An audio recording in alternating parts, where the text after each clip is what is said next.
Thank you. So thank you for joining us, everyone. And I've just given the introduction to the New Economy Network Australia. And if you don't know about us, please visit the website, neweconomy.org.au. But I'm now very pleased to hand over to Ana, who will address our topic for this evening. What does degrowth look like in our post-COVID economic slowdown? Where to from here? Thank you, Ana. Over to you. Thank you, Michelle. So I'm going to start sharing my screen.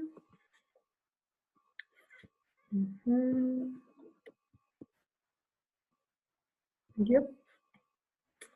So thank you for inviting me. I'm really happy to be here and to have this opportunity to talk about degrowth and to learn from you, Anitra, Michelle, and from all of you on the context in Australia.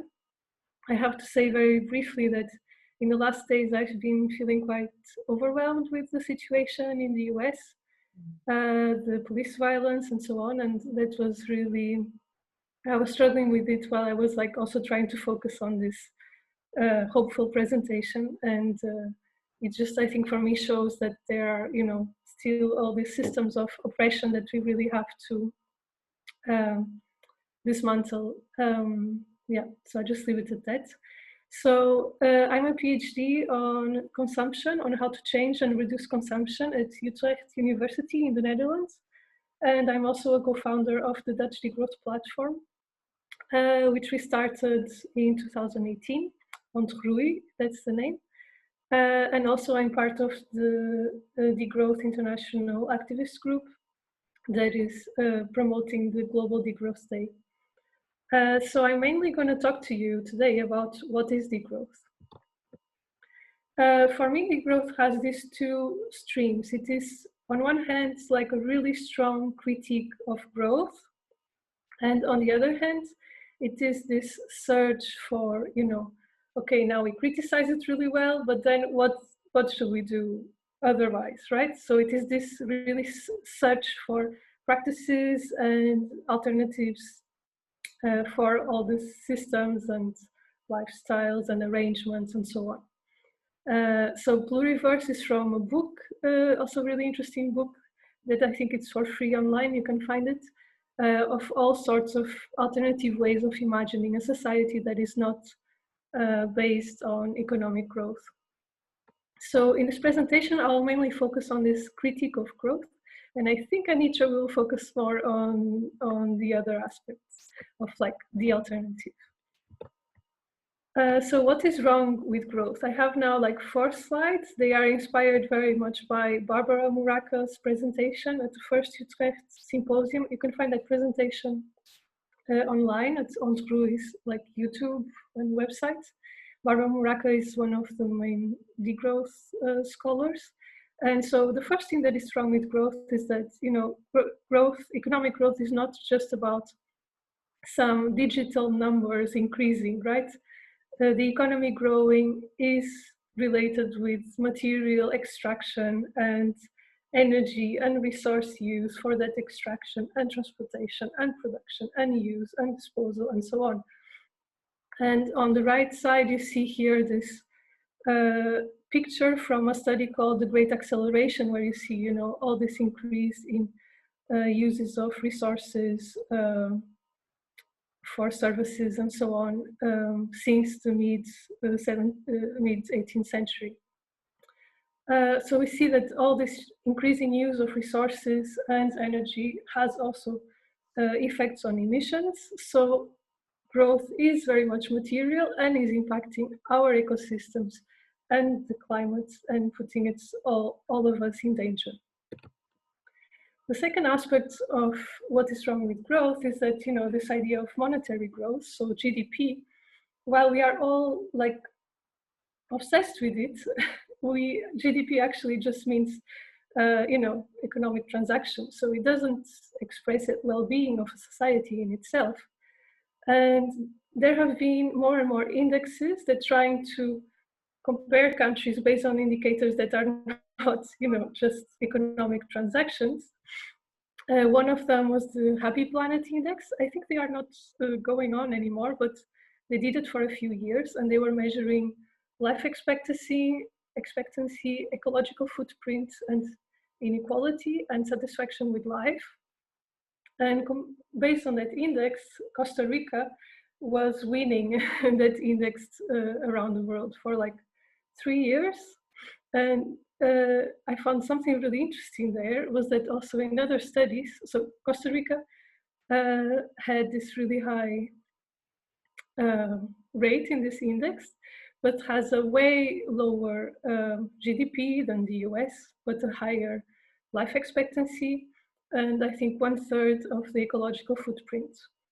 Something also interesting was that another study found that in Costa Rica, the area that had the highest life expectancy was the poorest region of Costa Rica, which was this Nicoya Peninsula. I put some pictures of, of that here, which I found is very interesting. We could go more into that in the discussion. The third aspect is that growth is not only this material or monetary aspect, but it's also a cultural and a social process, right? Growth is this mental infrastructure, we can think about it like that. And it's about keeping on investing, on competing. We have to always do more and better and be more productive, right? Personally, but also as a society.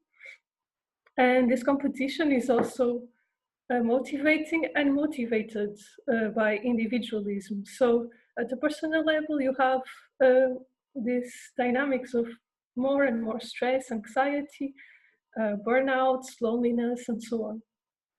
And at the societal level, this fixation on more and better and more production and this imagination of development and progress as requiring just always this one way of like more production and consumption and more infrastructure is like blinding us completely to the possibility of alternatives of, you know, how could we imagine a world that is better, but it's not about producing more and consuming more.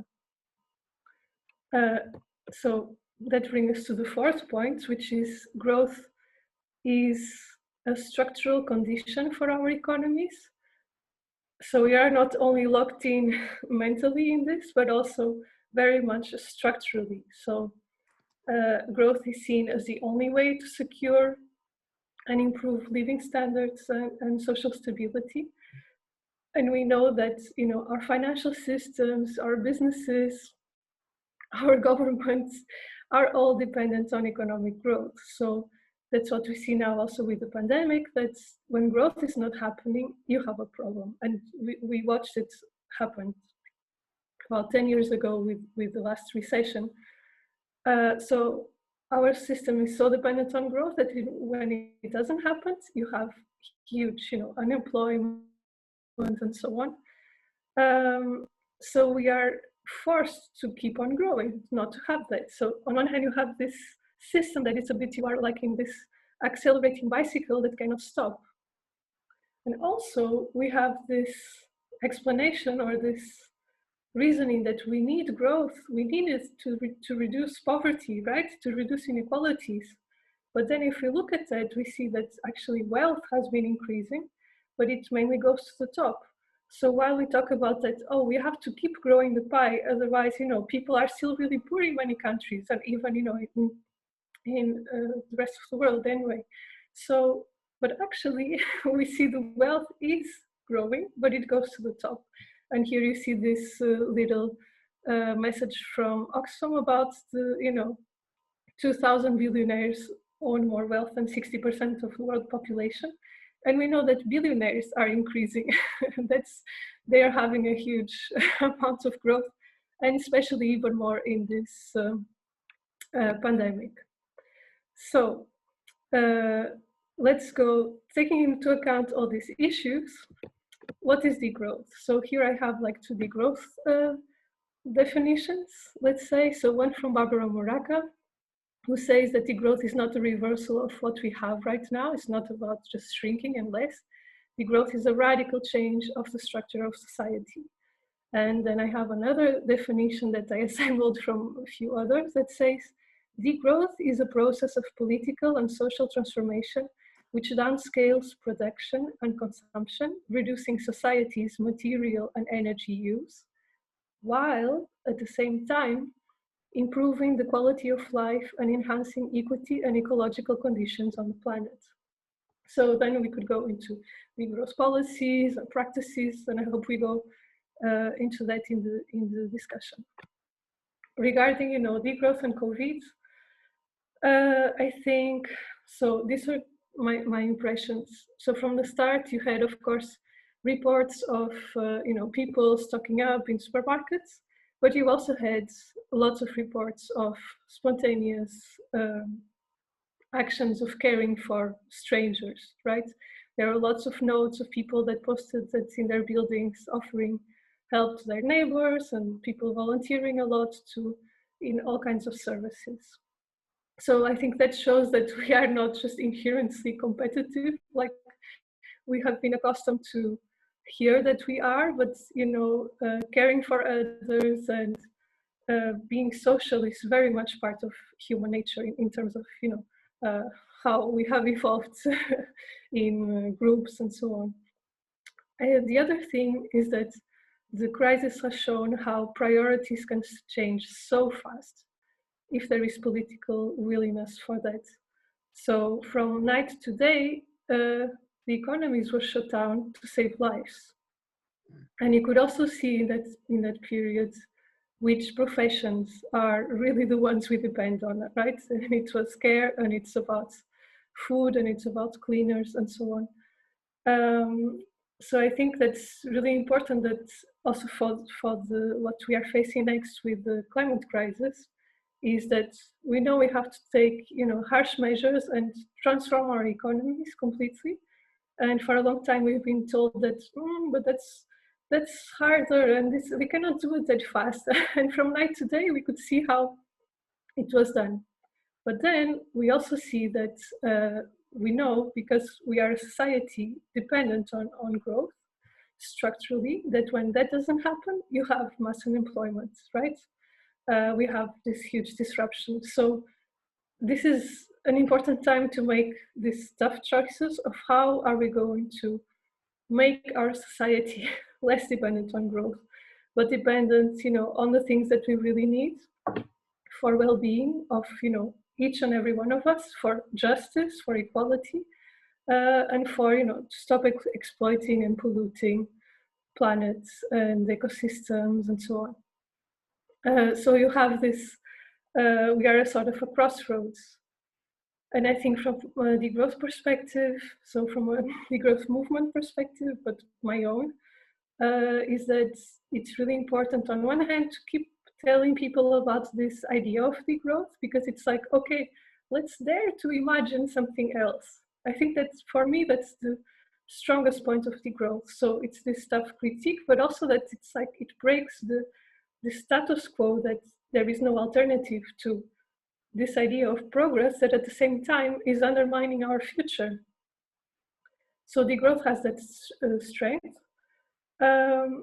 But at the same time, I think we have to make it more and more concrete, so that we engage more and more in all sorts of sectors, at all regions, and try to see, okay, what would degrowth mean in practice for health, or for the agricultural system, or for this local government, or for that businesses. So I think we have to really engage more and more, and making these concrete approaches and see, okay, what would we need in practice to be liberated from economic growth. And for that, I think it's really important to have in mind this sentence I like very much from Florence Kennedy, who was a black activist from the US, who said, "Don't agonize, organize." And related to that, so in the past year and a half, I've been involved in these groups. So the first is Degrowth International activist group, who's organizing the Global Degrowth Day. And a friend from mine there, Ana Sanger, is also here. Maybe she would also like to say some words later on. And we are just a group of people from all over, at this point, all over Europe, but people are also contacting us from all over the world, like Australia, to organize events on degrowth, and also start triggering these discussions in their own countries and communities and so on. Because we are in touch, with people who are organizing degrowth events all over the world, we end up being also a bit of a network of these degrowth-minded people around the world. And then we also started with a few people who were in the last, the degrowth conference of 2018 in Malmo. In one session, we figured out, oh, you're also in the Netherlands, you're also in the Netherlands. A few of us were from the Netherlands there, and we were like, we have to bring degrowth to the Netherlands, we have to do something there. So we went back to the Netherlands and started this Dutch degrowth platform. And we've organized now 2 symposiums, promoting it among people of many, different sectors to really bring this idea and this discussion there. And this is what, has been going on, and it's quite nice. So I end now my presentation with this quote from Wackernagel and Rees, which says, "The politically acceptable is ecologically disastrous, while the ecologically necessary is politically impossible." So thank you, Ana. Thank you. I was actually looking for Anna Sanger to see if she did want to make just a couple of comments since you've introduced, but I can't find her. Is she still on the call? Here, do you hear me? Yes. Yes, hello. Hello, Anna. I was waving a few times, but too many people to. But don't worry. Yeah, thank you, Anna, for this very, very nice presentation. And I'm really happy that you could do it today. And yes, I just want to say a couple of words that I'm so happy about our very new connection with NENA. The organization that I found just looking for partners for our Global Degrowth Day, since we cannot really organize so many events ourselves all over the world. We are a small team, actually, about 5 to 8 active people and a little bit bigger mailing list. So I was really happy to find NENA and to see, wow, there's an organization in Australia. They do a lot, they have a lot of ideas that are really degrowth-like, and they seem to be very nice, organized, and actually you're already doing the things that the degrowth movement is establishing, hopefully right now, to work in different sectors and really try to improve social and political and economic life, and all the corners that are necessary for our social life. So yes, this what I wanted to say, and also that you take part in the Global Degrowth Day, which is really nice. This year, of course, we are facing difficult times because in most of the countries, the kinds of events that we were having in mind and that were taking place in the last years, like picnics and biking tours and concerts and seeing a movie together and discussions, that is difficult, of course. And we were forced to find different ways to still make it happen. So I'm really happy that there are new connections arising, and we still can meet, and it's also an opportunity to make it a little bit more international, and that so many people from around the world are taking place today. Makes me really happy. So this is what I wanted to say. Thank you very much, Michelle, for organizing this. No problem. And I also want to acknowledge Mark Bremner, who's been helping me keep in touch with some of our friends and new friends around the world. So thank you, Anna. And so if folks here are interested in seeing what other people around the world are doing for Global Degrowth Day, is it best to just visit the website? I think Anna has. Yes. Yes. Okay. Yes, you can visit the website on degrowth.info, and there's a section about the Global Degrowth Day, so you can see the events of this year so far that have registered.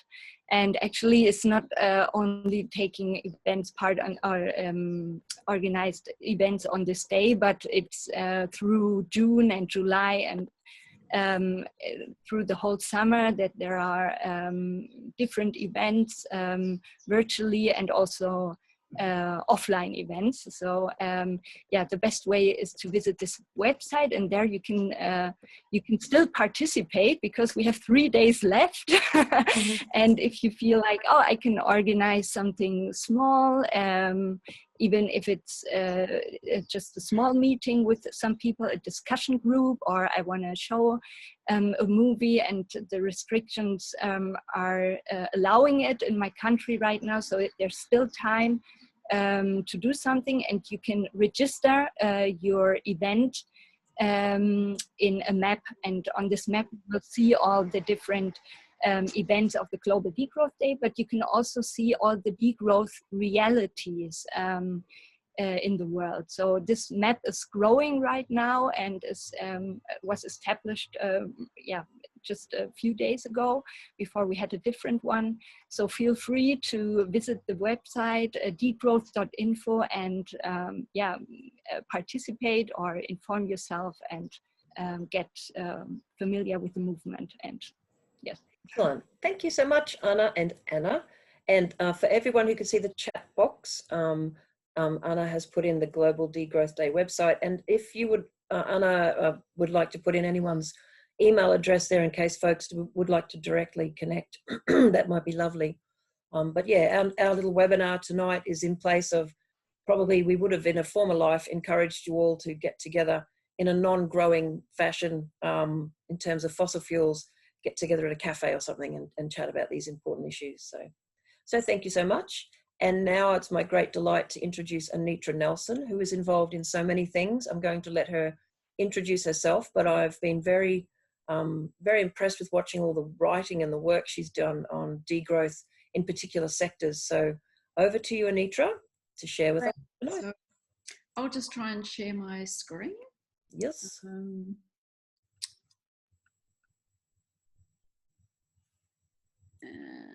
Which is wonderful. I love it when technology works. There we are. So yes, I'm affiliated with the Melbourne Sustainable Society Institute at University of Melbourne. That's an honorary position, and I'm semi-retired now, but even when I was of working age, I worked part-time, and that's all grist for the mill when it comes to degrowth and change. I thought that because we're talking here in Australia, and because we have in the Exploring Degrowth book, which I've just written with Vincent Léger, who's a French man who lives in Hungary, in Budapest, and our book will be out in August by a London publisher, Pluto. We've got 2 cartoons here from Loonig, a very well-known Australian cartoonist, who really encapsulates there some of the differences between growth and non-growth or degrowth or post-growth. We're moving from faster, higher and stronger to slower, deeper and wiser. So yeah, Anna's very well introduced degrowth as it's a missile word, it's a provocation aiming to decrease people's material and energy use, and also, and most importantly, decrease the economic, social and political inequities between us all. And the main aim is that we go to a baseline of meeting everyone's basic needs, which means lifting many people in the world up. And I think one of the most important concepts for me in degrowth is open relocalization, meaning that what we're working towards are very strong local economies where local people produce their own basic needs and have a lot of political autonomy around governing how they produce and what they produce. They have a strong culture, celebratory culture.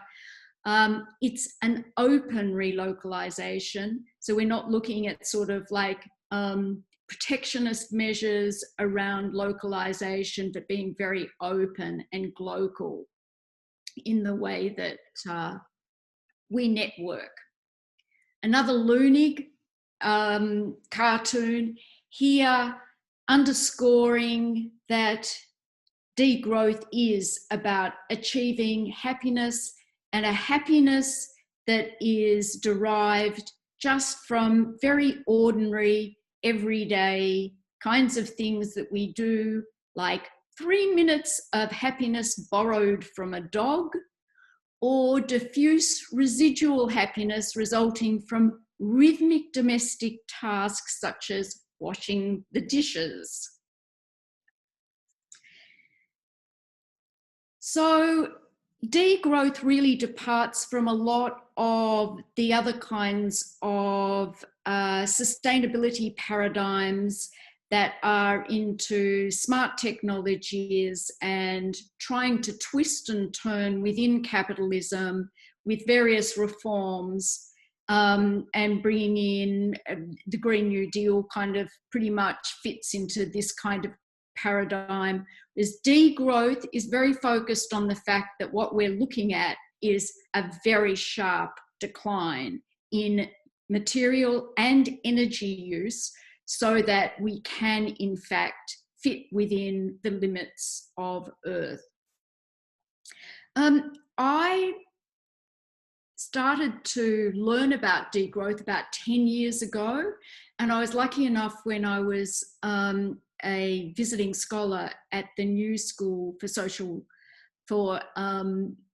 in the Economic Department, the New School for Social Research, Economic Department, which is in New York City, to be able to take a train ride up to Montreal to be part of the first international conference of the Americas that was held in a very kind of illustrative way of what degrowth is about. It was like a pop-up conference on different campuses. And it was held at the time that students in Quebec had a rise in fees that they found really intolerable, and they'd left their universities. They were on a rolling strike, and they had these protests, these street protests, which went 24 hours a day. And at the end of the conference days, at around 4 or 5 o'clock in the afternoon, we'd look up on the computer where the march was within Montreal, and we'd join it. So it was a very lively kind of conference, and degrowth is very practical as well as talking and discussing and theorizing about things. It's very much on the ground and very much about doing things. So I mentioned before that I've pretty much had a policy of only working part-time, because I think that one of the things that really limits people is that if you work full-time, you usually take the other couple of days of the week off to sort of rejuvenate and get ready for the next 5 days. And after having done that early in my life, I pretty much decided that I would try and work just to satisfy my basic needs. And that was long before I found out about degrowth. But as an activist at that stage, I found that if I were to be doing the kinds of things that I felt passionate about, then I needed to kind of like move beyond ordinary paid work. So yeah, this is the book that Vincent and I have been writing. It's very much how it's different from some other degrowth books that you would find is that it's very much focused on the politics of degrowth. It's very much focused on degrowth as a movement, where we've been, where we came from, and where we might go. So probably one of the most interesting chapters is chapter 3, which is degrowth in practice. And in terms of the holistic movement, I think it's really important to emphasize that it's decentralized, it's multi-layered, it's an open network. And as we mentioned before, this is the main kind of hub of degrowth is to go to this website, and a lot of the main things that are happening in degrowth will be promoted there. So in the 3rd chapter of our book, what we look at are 4 spheres of action, and this is a kind of a way to try and analytically categorize the various different ways that degrowth activism occurs. And the first kind of activism is people adopting frugal abundance, sometimes known, especially across other movements, as voluntary simplicity, self-provisioning using permaculture or agroecology as techniques, just doing gardening, conviviality, in other words, really enjoying getting together with other people to prepare and eat food. As I said before, cutting down and out of work, and decreasing our material and energy use just in our everyday tasks, so that we're learning about doing things differently in ways that are going to mean that we're living within Earth's limits. Of course, that working as a household like that is quite a challenge, but if we get together with other people, we find that we get a lot of extra energy and we're able to delegate tasks between one another. And so I think one of the most exciting areas of the way that degrowth has operated in the last 10 years is that there are now numbers of centres and what we call formations where there are different sorts of activities, degrowth activities that are connecting with one another in local areas. So it might be food co-ops and food markets that are running on degrowth principles. There's consumption cooperatives, connecting with agricultural, community-supported agriculture, but not only that, actually having connections with makers spaces where they can actually be operating on digital platforms that are useful and easy for them to use, so that these are all creating networks which are not like separate activities, but properly networked and help us be able to see that, as Ana raised, a new economy, a new world, another world is possible. However, these collective and individual activities need to be matched by resistance. There are many of us who actually can't choose and don't have the luxury, like I did, of working part-time or whatever. We need to be working towards enabling people to have shorter working weeks. And we do that as a big resistance and systemic kind of movement. We're also looking at things like advertising.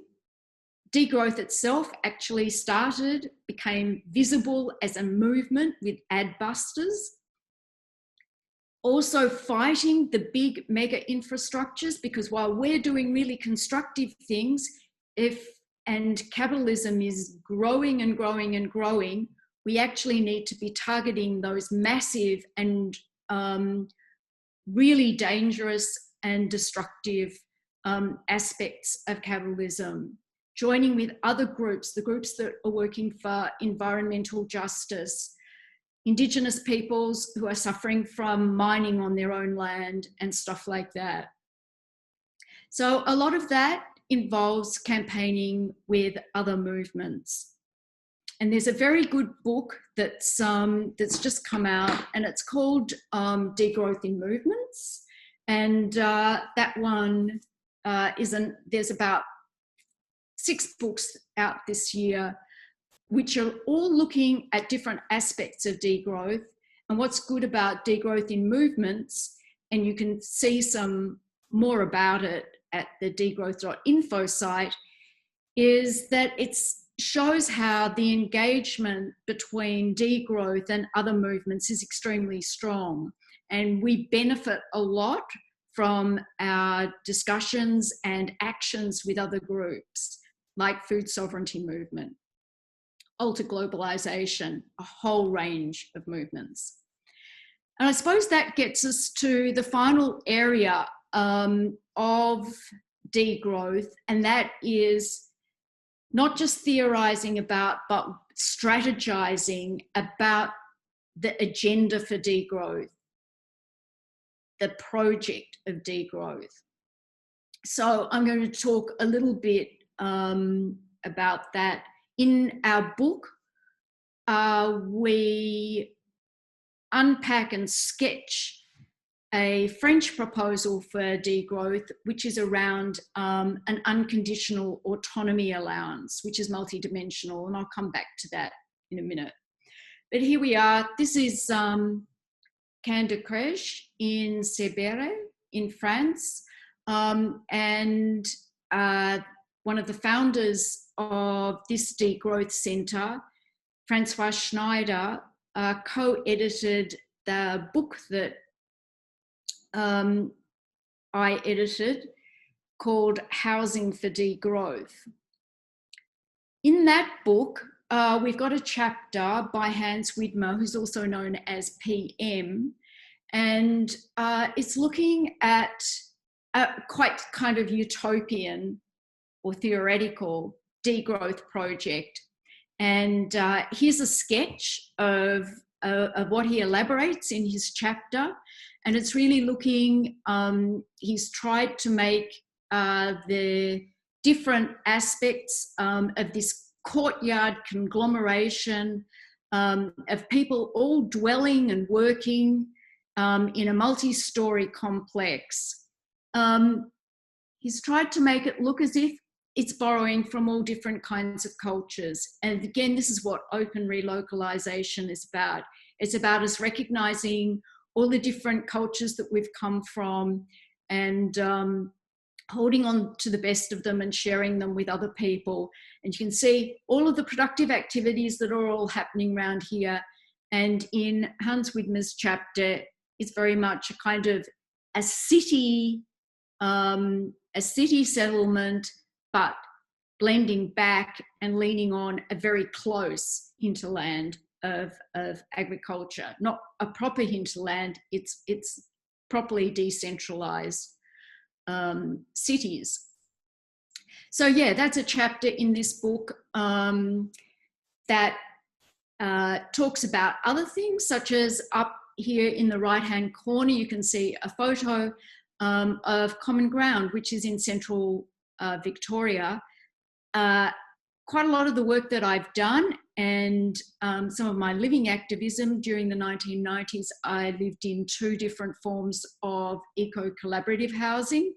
And one of the reasons why we emphasize eco-collaborative housing in as housing for degrowth is that where we're sharing space together, we can often be economizing on space. And right at the moment, I'm part of a women's group in central Victoria who are establishing co-housing in Daylesford and trying to minimise the kinds of space, the kinds of footprints that we have, the amount of parking and all those kinds of things. We've got a chapter on tiny houses and a range of other sorts of initiatives, including squatting and social housing that involves co-housing, looking at Christiania.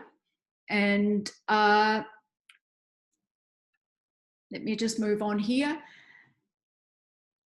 After we'd done the book, we went on a tour. We did 27 events in 11 countries, and we did it all by train or ferry. And Francois had his bike, but I preferred to use my legs. And we used to have arguments. I used to say, well, I'm better than you because I use my legs, because he used to always think that he was very good for using his bike. I mention this partly because today is World Bicycle Day, and because degrowth people are very conscious of the ways that we need to be lighter in terms of our footprint, in terms of transport.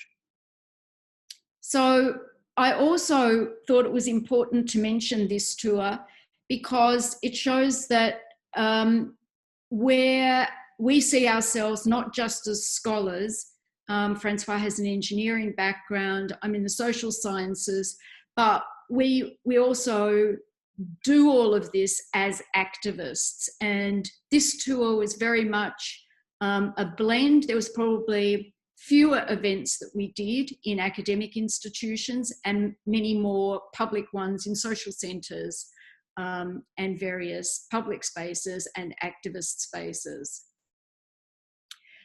However, one of those activities that we did was at the European Union, where there was a 2-day conference, a post-growth conference, which brought together many degrowth people with bureaucrats and politicians at the European Union.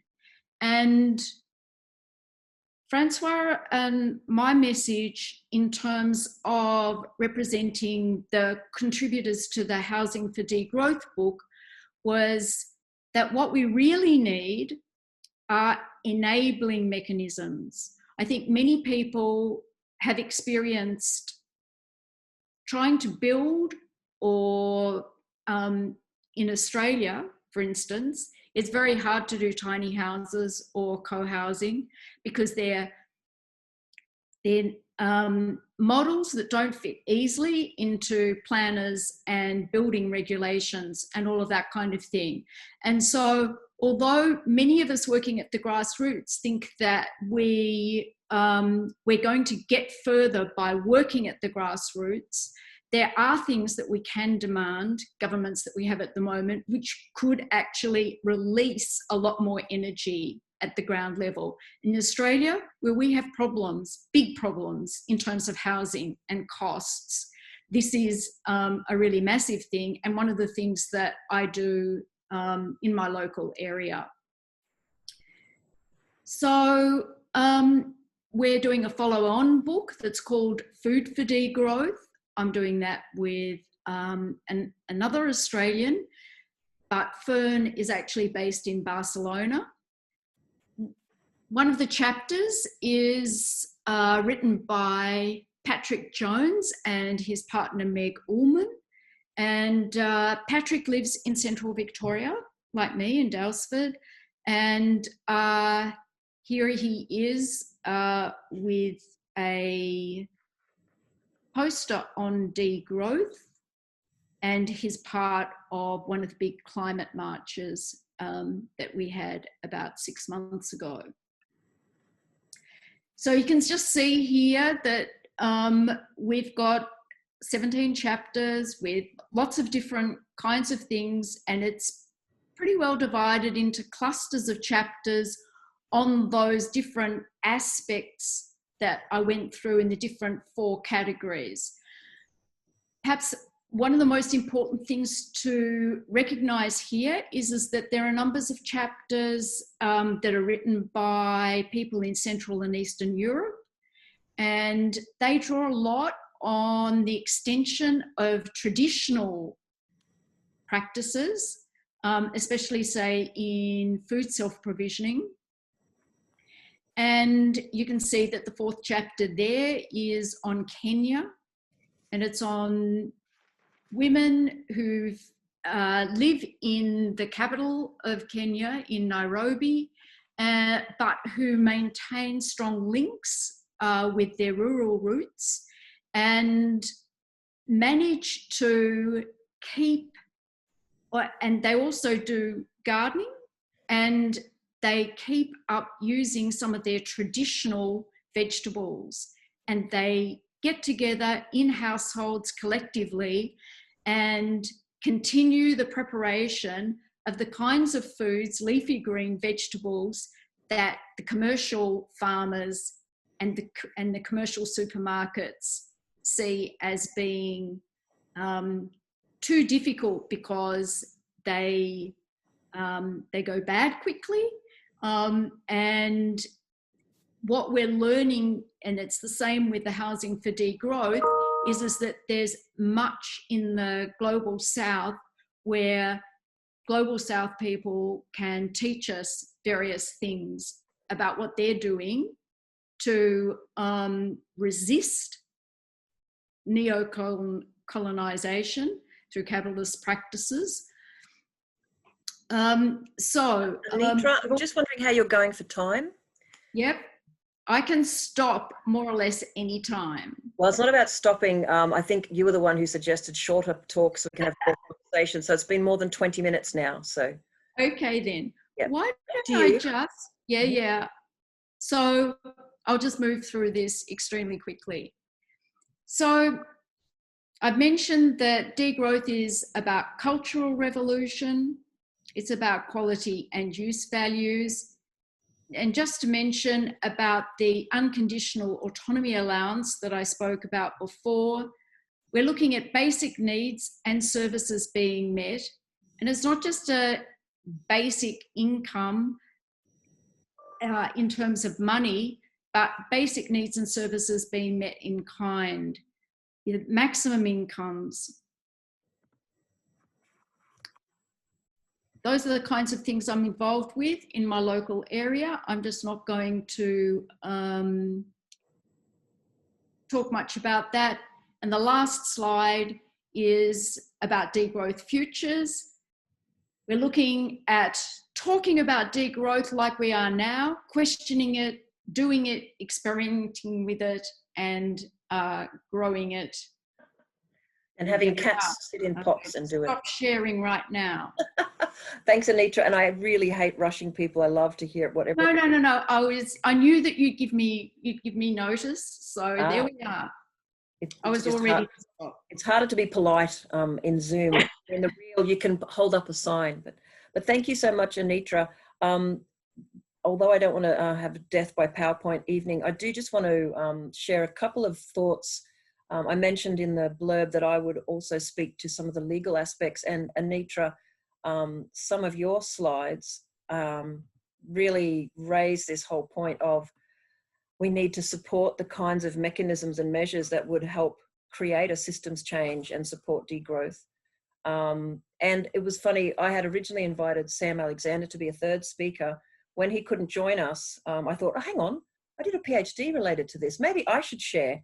So forgive me, normally I'm a facilitator, but I thought I'd share a few things. I finished my PhD at the end of 2014, and I actually went into some very in-depth regulatory analysis of, it was framed as reducing resource consumption, but of course all the literature connected with degrowth. And I looked particularly at individuals and households for various reasons, just academic really, to try to look at the kind of what neoliberalism would assume is the last bastion of private property rights and an untouchable space. But what we found through the research I was doing is that not only are individuals highly regulated in a capitalism structure, whether it's from your own driver's license to child welfare to a whole bunch of other things. There was also in Australia just a number of positive examples of where laws and all of the connecting points for regulation had helped support a decrease in whatever it was we were taking. I'm not going to talk about those particular examples. Back in the day, the South Australian plastic bag ban was one of the most important examples of a very near perfect regulatory structure that created a decreased production, consumption and demand for things like plastic bags. That was very successful. I cannot speak to the same success in Queensland, but that's another matter. Throughout all the stuff I looked at, what we found was exactly what Anitra had said. There was an awful lot you can do independently, and certainly all the work I do today with Ana and NENA is built within a civil society grassroots approach. But where you have political will and where you have bureaucrats committed to a pathway and continuing, the power of a legal structure or a regulatory framework is extreme. It basically means that you've got not only the collective power of so-called democracy, you've also got the military might of the police force and the backup of what in legal theories is an important element of Western law, which is enforcement. But what we found through the positive case studies is with a policy framework and people understanding why something had to be reduced, people embraced it. They didn't reject it. There was quite a phenomenal, whether it was the water restrictions, plastic bags, even the fishing, which if anyone on this call is a recreational fisher person, you will understand this is a phenomenally powerful tribe and a tribe of people who protect their interests and their consumption and activities. But even they are profoundly aware that you must manage your resources, or in my case, the fish community. And there was a lot of other wonderful findings through there, and regulation, good modern regulation connects also to behavioral psychology. But what am I talking about in terms of, well, what kinds of legal structures do we need? Well, Anitra has touched on them with housing and also with food, but just to rattle off a couple of examples, things that seem almost unimaginable are definitely possible, and in fact are through regulatory approaches rejected and not supported at the moment. So reducing car traffic, increasing public transport, increasing public spaces, facilitating downshifting, regulating the reduction of reduced work hours, but also ensuring a livable wage, a universal basic income. All of these bits and pieces connect to degrowth. In Sam Alexander's work, one of his excellent articles talked about the barriers to degrowth. And a lot of them were the sheer machinations and structures that we're born into in a modern Western society. If I work less and I earn less, I can't afford a house because they cost a lot. If I don't have a car and I live in suburbs where there's no public transport, I can't get around. So I have to have a job, to have a car, to go to the park, to play with my kids. So the whole interconnected fabric of really positive and incredibly effective things that can be done through the regulatory structure. And regulation in its modern form is not just law, command and control, bang over the head. It's how do you communicate to the general public that this big transition, this big change needs to happen. And then throughout all my research, it was just heartbreaking to see how effective we could be if we had governments that were interested in addressing climate change effectively, in degrowing a whole bunch of everything from fossil fuels to other resource use. And Anitra's already touched on advertising. There is an incredibly important role for law to reduce advertising. And in the UK and other places, there's been huge debates and pretty good progress in some pockets about, for example, reducing advertising of junk food in children's TV spaces, and also trying to reduce advertising around kids' toys and other such things, taking pressure off parents. But this little cartoon tells you everything you need to know about advertising. Of course, nobody needs one. That's why I called in the advertising people. And a lot of my work on consumption, I always tell people about this one article that's awesome to read called The Gospel of Consumption by Jeff Kaplan. And it's available online for free in a Rein magazine. And he talks about the advent after the Second World War of this deliberate creation of the consumer society by large corporations. And he shows in that article, it's one of the greatest examples of the path we did take, but the path that could have been taken, a corporation that did in fact support less work hours and a greater downshifting for its people.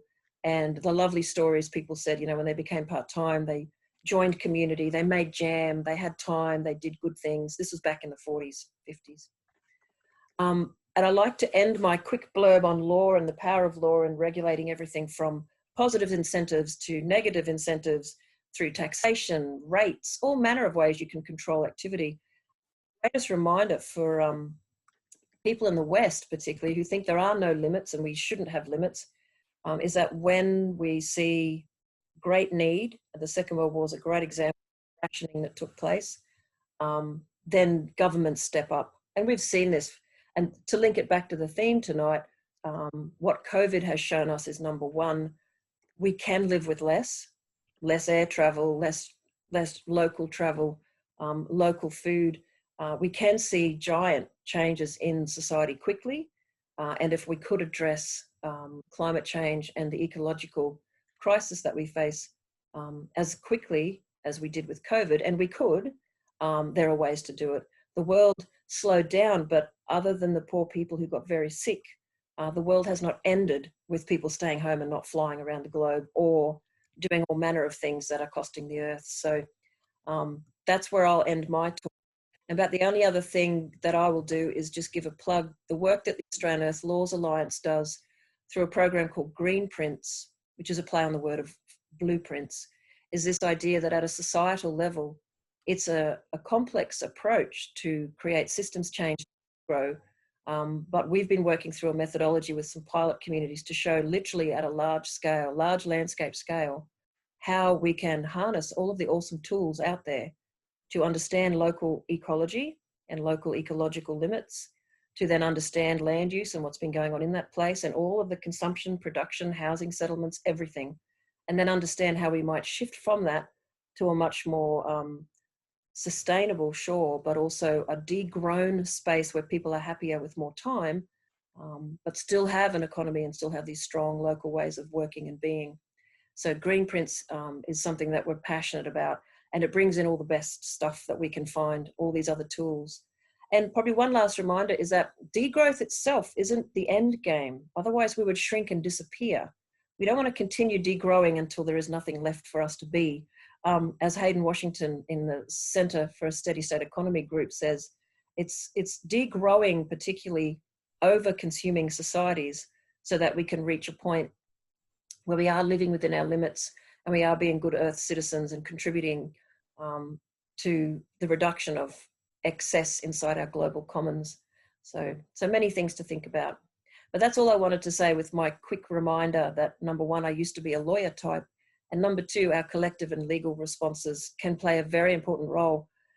But for many of us, particularly since 2012 in Australia, we have not looked to lawmaking or regulations as a solution to many of our problems because our governments are unwilling to step into a space that challenges the growth paradigm. So there we are. So we would like to have some questions for anyone who has the mental stamina to keep going for another 15 minutes or more. I think we had advertised this to 8:30. I've been looking at all the chats and there's been some lovely comments, so thank you for that.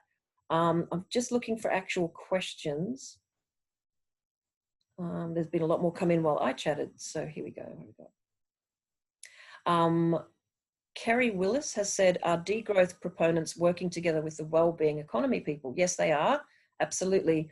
The Wellbeing Economy Alliance, Robert Costanza, when he came to the NENA conference in 2017, was talking about the building of this Wellbeing Economy Alliance, and then it took off in 2018. I suspect if NENA was being created today, we would call it Wellbeing Economy Alliance.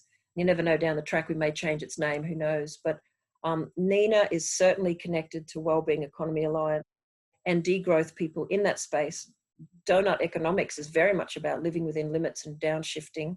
I can't speak for Ana and Anitra in their work with the Global Degrowth Group, but I know that the Wellbeing Economy Alliance and folks like us are all connected around some of that stuff. Ana, did either of you have any thoughts on your relationship with the Wellbeing Economy Alliance or any of other groups? Yeah, personally, I did not, but I did not engage. But yeah, but that's something that people also keep telling. So I think people that are drawn to this are also drawn to well-being economy. So we find, I mean, the same in activist circles where you keep finding the same people, you know, in related causes. Maybe I have a feeling maybe in the well-being economy, and also the same with Kate Rowers in Donuts Economics, they probably find degrowth as a concept quite aligned, but maybe not as the word. Because I had a feeling Kate Rowers with, like, she had a public discussion with Giorgio Callis, who is like a degrowth scholar some years ago. It's like, you can find it in the internet. And she was saying that, we cannot use that word because it's negative, and people will be like, you need something more appealing. And then you get the people from degrowth saying, okay, but then it can be co-opted very easily, like the Yeah. word sustainable, right? Yep. Sustainable aviation, sustainable coal, Yep. or whatever. Yep. So I think we are aligned most likely, but then with different, slightly different approaches. Yeah, I agree completely. And I've had, perhaps Anitra has too, many conversations where people don't want to use degrowth because they feel like it's waving a red flag at capitalism, come and charge, whereas some of us like using it because it cannot be appropriated into something else. Degrowth cannot be buttered up and turned into something fabulous in the capitalist mode. But yeah, Anitra, I think there's some more questions down here that are relevant for you. Kit Scott has asked, I'm curious how the unconditional autonomy allowance links or differs from a universal income. I don't know if any of us actually mentioned an unconditional autonomy allowance. Yeah, I did. Oh, you did? I missed it because I always think of UBI. So Anitra, would you like to answer that question? Yeah, it's because it's linked, for instance, with a maximum income. So in our— Oh, you wrote the answer. Sorry, yes. Yeah, we've proposed a maximum income that would be no more than 4 times the minimum income, and anyway at the end would converge.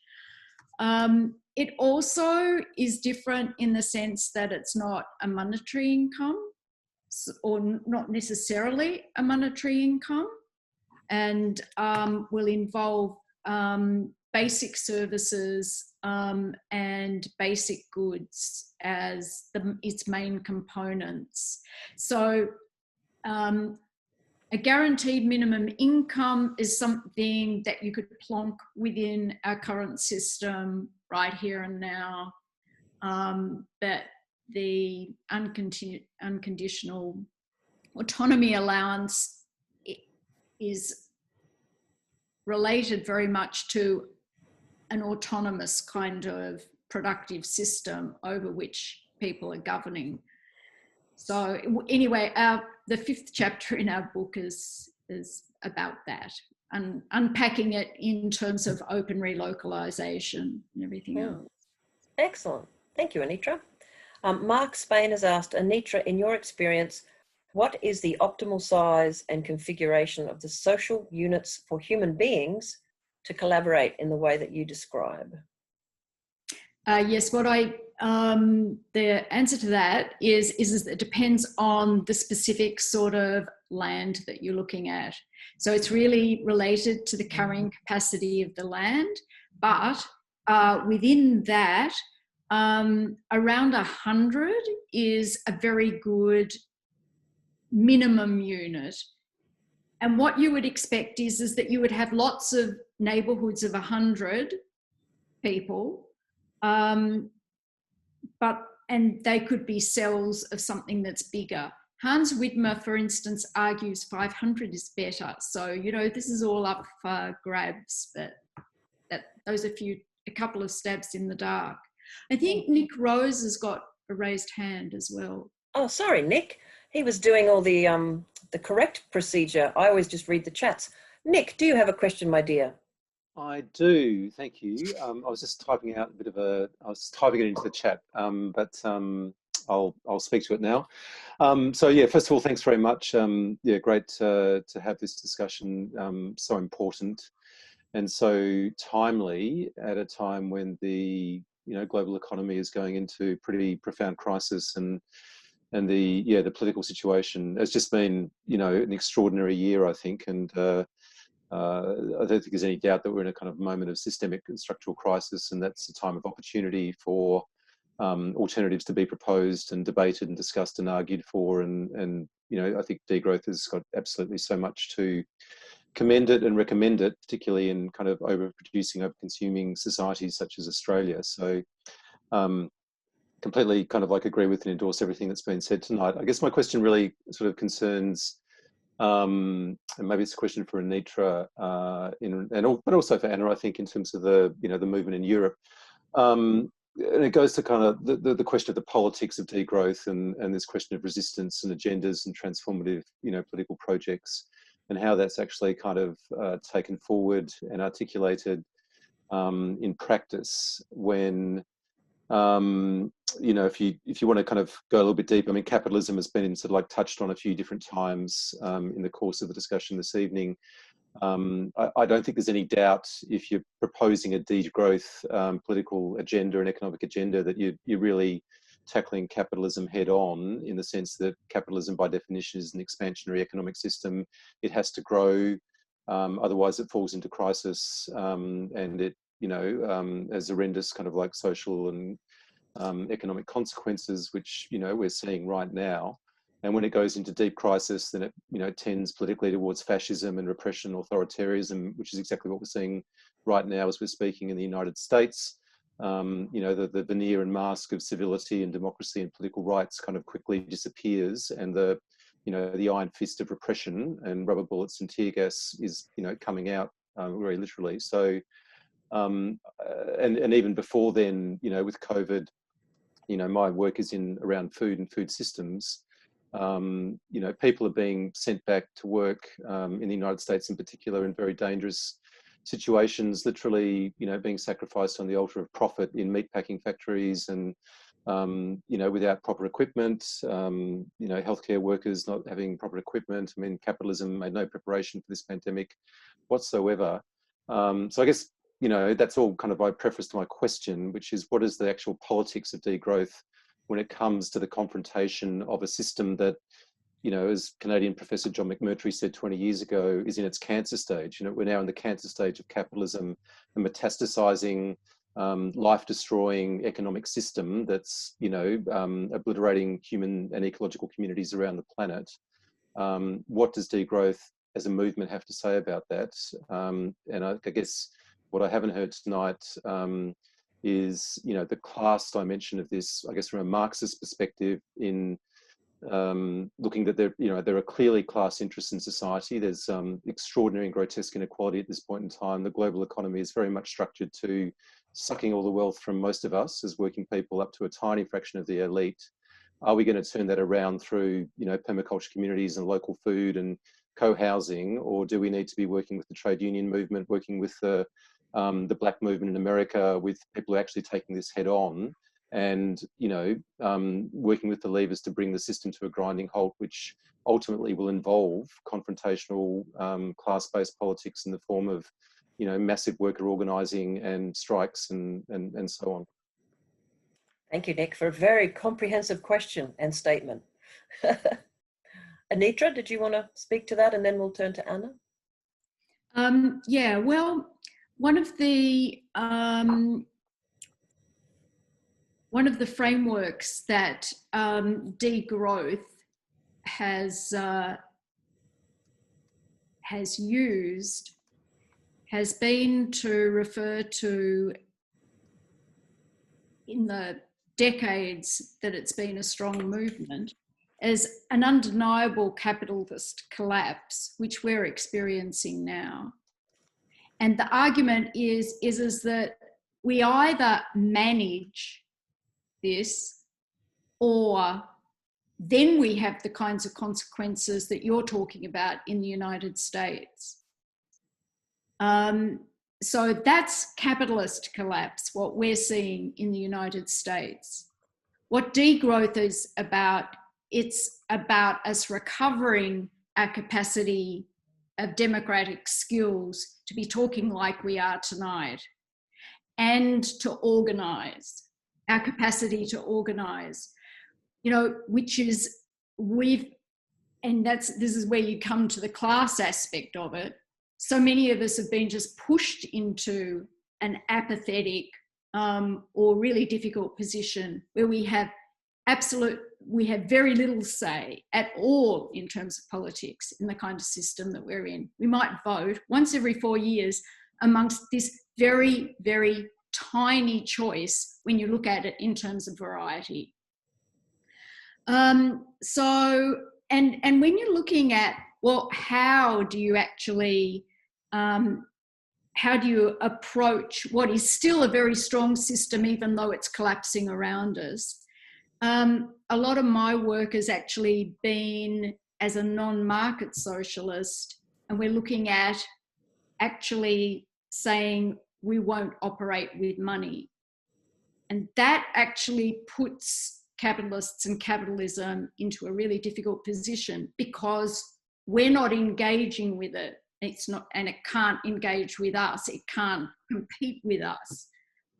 But these are big questions, and in our book, it's exactly that kind of politics, which absorbs a lot of the discussion, and coming at it from a whole series of layers, like looking at John Holloway's going for power with rather than power over, and all kinds of things like that, which people are playing with in Australia, in the United States, and in Europe, when they're actually, you know, in Occupy movement or Extinction Rebellion. So there are a lot of crossovers there, and it's massive. In terms of the trade union movement, we've got various kind of passages in our book about this. There's a problem in as much as the trade union movement, as you know, from a Marxist point of view, can be really debilitating, because it actually relies on the capitalist system to advance and progress a bigger piece of the pie for workers. But in as much as unionists actually recognise that they want to be moving beyond capitalism, and they're working, for instance, with just transition and cutting the working week, we can work together. Excellent. Thank you, Anitra. Ana, did you have any comments about the kind of political movement side of the degrowth? Yeah, I totally agree with both Nick and Anitra. And just last weekend there was the Vienna Degrowth Conference. I don't know if some of you heard about it. Yeah. Which was mainly focused on strategies, because there is a recognition that among degrowth scholars and activists, we talk a bit too much about what is wrong and still a bit too less about how are we going to, you know, build this alternative. And so this conference was dedicated just to it. I think there are a lot of also videos from the panels and so on online. One very interesting one for me was the one about trade unions. And they invited one leader of a trade union or a representative from Austria. And I found it very interesting that he said that, like, when we talk about we have to consume less, which is a key message in degrowth, he said this was a very much middle class, you know, enlightened middle class concern. So, and some people also took it a bit, I think, in a bad way, but I think he knows what he's talking about when, you know, he works with workers, right? He's a representative, so he knows what messages are aligned or not. But in that panel as well, one of things that I think we all agreed, and that it's been very much mentioned here today, is the need to work less, right? I think that's something most people would go for. It's like, okay, I can have more free time to do whatever else I want with my life, right? Either, you know, spending time with family, friends, engaging in community work, whatever. And I think that would be a very key demand that you could gather around, and because, yeah, I think from a degrowth perspective, while we have to communicate much more these already existing alternatives of living and so on, but we have to push for the political change. Like, this is a niche thing, so we have to align with all these other movements for justice, right? With workers, I think, in my opinion, very much. And yeah, look for the key points where we all align, which is, I think everyone wants a better life, right? Or with dignity and, you know, access to health and education and mental health and community. And I think that's where we have to push for, yeah, very much, and organize around. Thank you. I'm just keeping an eye on the time. There are two questions that I'm going to put together, and I hope that's okay to the folks who've posed them. One person said that he had mentioned this to you personally, Anitra, but wants to pose it to the group, which is, if we support degrowth, does that mean we stop innovation like new smartphones and groovy things like that? Those are my words, not his, groovy. And someone else is saying, well, what about the health sector? which is responsible for extending our lives. You know, if we move away from money, we move away to other things, we'll be able to support health. Before I invite you to answer it, I guess I would like to say that particularly in the work we do around ecological limits and bioregional approaches to being healthy human beings in a healthy ecology, it comes down to choices. You know, there is so much excess stuff made and produced on this planet.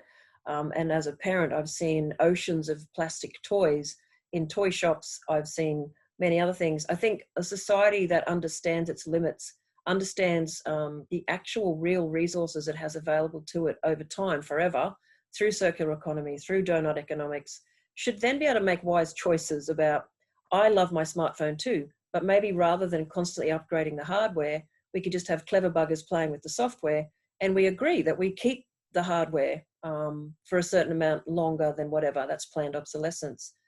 So I think rather than thinking of it as an act of deprivation or going backwards, what most people would argue is that degrowth is a way of going forward, because right now we're producing too much, we're using up too much of the earth, but we're still seeing escalating injustice and inequality.